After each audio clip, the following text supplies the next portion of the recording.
કેમ છો મિત્રો? જય શ્રી કૃષ્ણ. મજામાં બધા? તો ચાલો હવે સ્ટાર્ટ કરીએ નવી જ રેસીપી.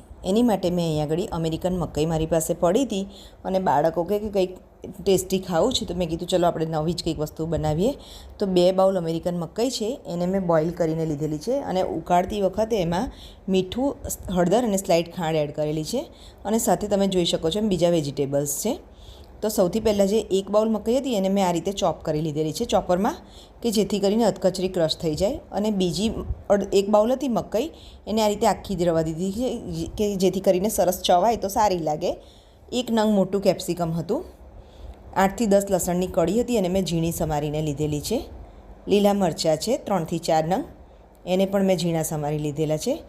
1 મોટી ડુંગળી જેને મેં ઝીણી ચોપ કરી લીધેલી છે, એને પણ ઝીણી સમારીને એડ કરી છે.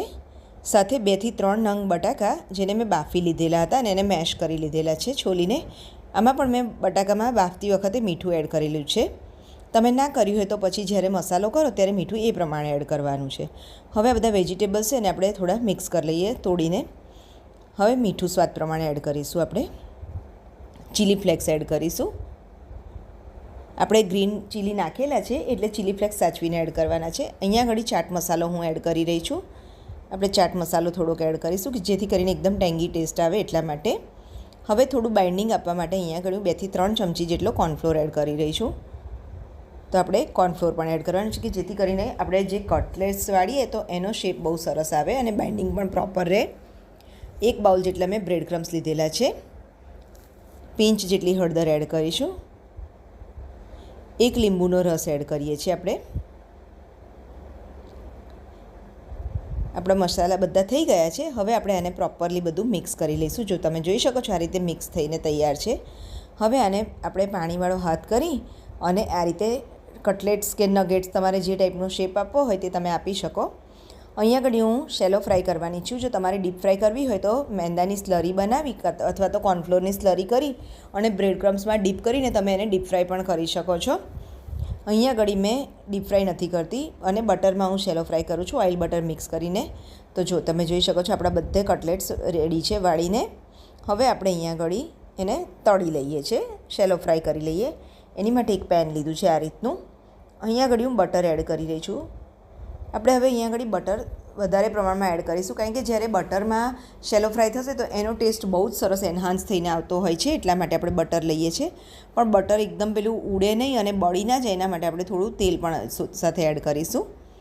હવે બંને મેલ્ટ થાય, બટર મેલ્ટ થાય તેલમાં જો આ રીતે, ત્યાં સુધી ગરમ થવા દઈશું. ત્યારબાદ આપણે એમાં આપણા કટલેટ્સ કે જે વાળી છે એને આ રીતે ગોઠવી દઈશું. અહીંયા આગળ હું ડીપ ફ્રાય કરી રહી છું એટલા માટે મેં એને કોટ નથી કર્યું. જો તમારે શેલો ફ્રાય કરી રહી છું એટલે મેં કોટ નથી કર્યું. ઢાંકણ ઢાંકવાની જરૂર નથી. આ મેં ખાલી થોડી વાર પહેલાં બટરના છાંટા ઉડતા હતા એટલા માટે જ ઢાંક્યું હતું. હવે તમે જોઈ શકો છો. તમે જો ડીપ ફ્રાય કરવા માગતા હોય તો એને કોટ કરીને તળશો તો વધારે એકદમ ક્રિસ્પી ને ક્રન્ચી લાગશે. પણ મારે એવું નહોતું કરવું એટલા માટે.